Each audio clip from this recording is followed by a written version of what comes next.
Perfect wisdom. With the divisions of the SAKRA. Translated by Edward Conze. University of California Press, Berkeley, Los Angeles, London. Translation of the Sutra. Chapter 22. The first SAKRA chapter. The knowledge of the paths. The eclipsing, the limbs of the knowledge of the paths. The eclipsing of the gods. Thereupon all the great kings in this great trichiliocosm were, together with many thousands of gods, present in that assembly. And so was SAKRA, chief of gods, and so were yama gods, tushita gods, nirmanarati gods, parinirmitavasavartins, gods belonging to the retinue of Brahma, 2. The mahabrahma gods, and the parittabha gods in this great trichiliocosm, as well as the many suddhavasakayika gods were present in that assembly. But the radiance from the bodies of all these gods, a reward for the deeds they had done in the past, did not approach the natural splendour of the tathagata by 100th part, not 1000th part, 2. It did not bear number, nor fraction, nor counting, nor similarity, nor comparison, nor resemblance. Compared with the splendour of these gods, the splendour of the tathagata must be declared to be the best, 2. Supreme and surpassing. Just as compared with the golden jambu river, a reddish ploughed field does not gleam, does not shine, does not appear bright. Just so compared with the tathagata's natural splendour, the splendour of those gods, a reward for the deeds they had done in the past, did not gleam, did not shine, did not appear bright. But the tathagata's splendour must be declared to be the best. Fitness. SAKRA. All these gods of this great trichiliocosm, Ven. Subhuti, have assembled here in order to hear from the Ven.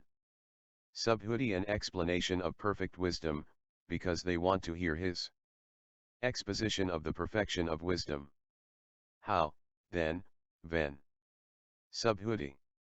Should a bodhisattva, a great being, stand in the perfection of wisdom, and what is the perfection of wisdom of the bodhisattva, the great being? Definition of the object. Subhuti.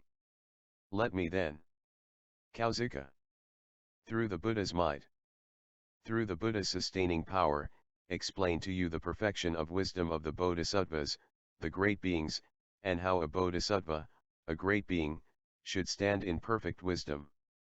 And those gods who have not yet raised their thought to the supreme enlightenment, they should do so now.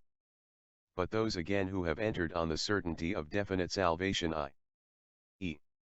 the arhats who have reached their last birth and think that they have done with it all, they are unable to raise their thought to the supreme enlightenment. And why?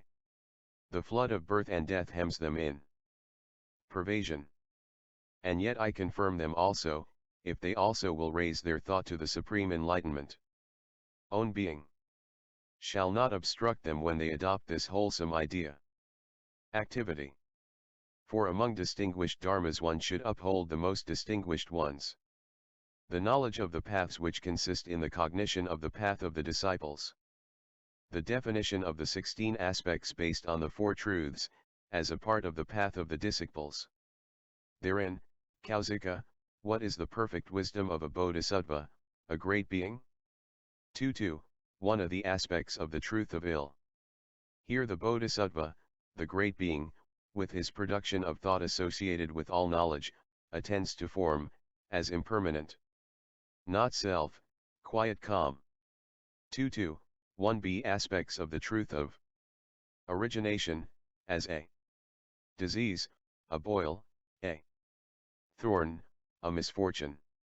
Aspects of the truth of ill and origination, taken separately, so as to arouse aversion as foreign, by its nature a disturbance, but so as to arouse dispassion as shaky and brittle. But so as to arouse cessation as fearful, troublesome, and a calamity. And that without taking them as a basis. And so with feeling, as impermanent, do come about the consciousness which is conditioned by the formative forces. The name and form which is conditioned by consciousness. It is thus that the origination of all this great mass of ill takes place, and he attends to that as impermanent, a calamity, without however taking it as a basis. Aspects of the truth of cessation. With the production of thought associated with all knowledge, he attends to stopping of the formative forces which results from the stopping of ignorance. And that as the absence of quiet, calm, isolated, empty, signless, wishless, and unaffected. Because of the stopping of the formative forces there is the stopping of consciousness. It is thus that the stopping of this whole mass of ill takes place, and he attends to that as absence of self. Unaffected, but without taking it as a basis, and with his attentions associated with all knowledge. Aspects of truth of the path. The path, the correct method, progressive activity. That which allows to go forth to deliverance. Moreover, Kausika, the Bodhisattva, the great being, with the production of thought associated with all knowledge develops the applications of mindfulness, but without taking them as a basis. And so on, he develops the Buddha Dharmas in the same way. And so likewise he courses in the 6 perfections. Moreover, Kausika, the Bodhisattva, the great being who courses in perfect wisdom, understands dharmas just with dharma. When he thus by means of dharmas softens the dharmas, moistens the perfects, and augments them, he contemplates. Without a self are all these dharmas, devoid of a self or anything belonging to a self. And why? For what is, on the part of the Bodhisattva, the great being, the thought of a wholesome root that is not in touch with the thought of enlightenment? What is the thought of dedication that is not in touch with the thought of enlightenment or with the thought of the wholesome root? What is the thought of enlightenment that is not in touch with the thought of dedication? And why? That which is the thought of enlightenment that does not exist in the thought of dedication and cannot be apprehended in it. That which is the thought of dedication that does not exist in the thought of enlightenment and cannot be apprehended in it. This, Kausika, is the perfection of wisdom of the Bodhisattva, the great being, that he thus contemplates all dharmas and yet he does not settle down in any dharma or apprehends one. SAKRA. How, then? Subhuti, is the thought of dedication not in touch with the thought of enlightenment? How is the thought of enlightenment not in touch with the thought of dedication? And how does in the thought of dedication the thought of enlightenment not exist, and cannot be apprehended in it? How does in the thought of enlightenment the thought of dedication not exist, and cannot be apprehended in it? Subhuti. What is the thought of dedication or, of turning over that is no thought? What is the thought of enlightenment, that is no thought? For no thoughtness is not turned over into no thoughtness. Thus what is no thought, that is unthinkable, and what is unthinkable, that is no thought, and therefore no thoughtness is not turned over into no thoughtness. This is the perfection of wisdom of the Bodhisattva, the great being. The aids to penetration. Heed. The Lord. Well said, Subhuti, well said by you, Subhuti, you who expound the perfection of wisdom to the Bodhisattva, the great beings, and encourage them. Subhuti. Grateful should I be, O Lord, not ungrateful. For the Lord, in the past, when he coursed in the course of a Bodhisattva, has in the presence of the tathagatas of the past been instructed and admonished in the 6 perfections by the disciples. They have been shown to him, he has been initiated into them, made to rejoice at them, has been encouraged by them, introduced to them, established in them. And in consequence the Lord has, after he had definitely become a Bodhisattva, trained in the 6 perfections and fully known the supreme enlightenment. Just so, O Lord, we also should instruct and admonish the Bodhisattvas. The great beings, in the 6 perfections, should show them to them, encourage and impel them, make them rejoice in them, introduce them to them and establish them in them. And by us also instructed and admonished, the Bodhisattvas, the great beings, will fully know the supreme enlightenment. Subhuti then said to SAKRA. Therefore then, Kausika, listen and attend well. I will teach you how a Bodhisattva should stand in perfect wisdom, i.e. how he should not stand in it.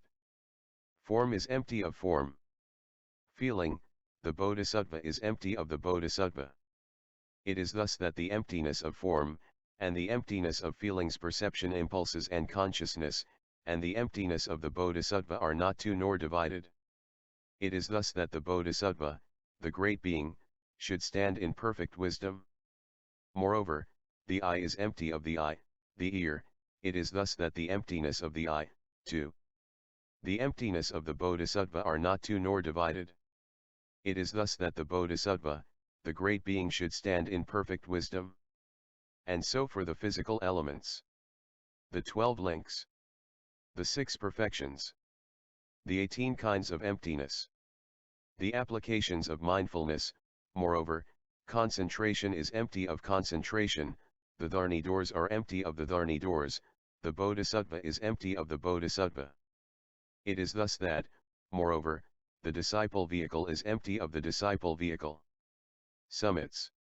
SAKRA. How then, Ven Subhuti, should the bodhisattva, the great being, stand in perfect wisdom? Subhuti, here the bodhisattva should not stand in forms, in feeling, by way of making.